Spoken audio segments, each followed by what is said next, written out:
चीन समर्थक मोहम्मद मोइज्जू की जीत के बाद से ही भारत और मालदीव के बीच तनाव जारी है।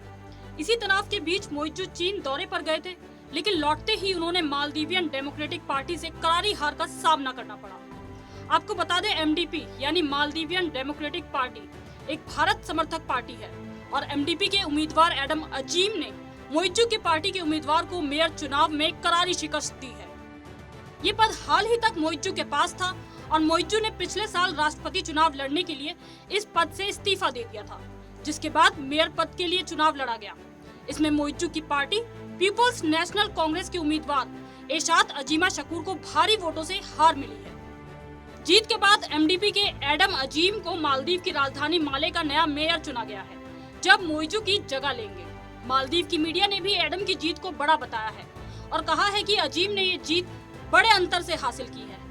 जहां मोइज्जू की पार्टी पीपल्स नेशनल कांग्रेस के एशात अजीमा शकूर को महज 3,301 वोट मिले हैं, तो वहीं भारत समर्थक पार्टी एमडीपी के उम्मीदवार एडम अजीम को 5,303 वोट मिले हैं। ये साफ देखा जा सकता है कि भारत से पंगा लेने का हर्जाना मेयर के चुनाव में मोइज्जू को भुगतना पड़ा है।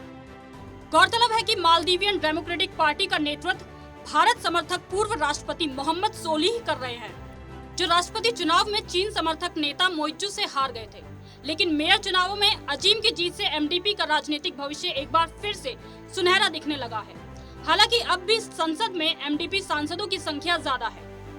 आपको बता दें, भारत और मालदीव के बीच उस वक्त से तनाव जारी है जब मालदीव के 3 मंत्रियों ने प्रधानमंत्री नरेंद्र मोदी के खिलाफ सोशल मीडिया पर अपमानजनक टिप्पणियां की।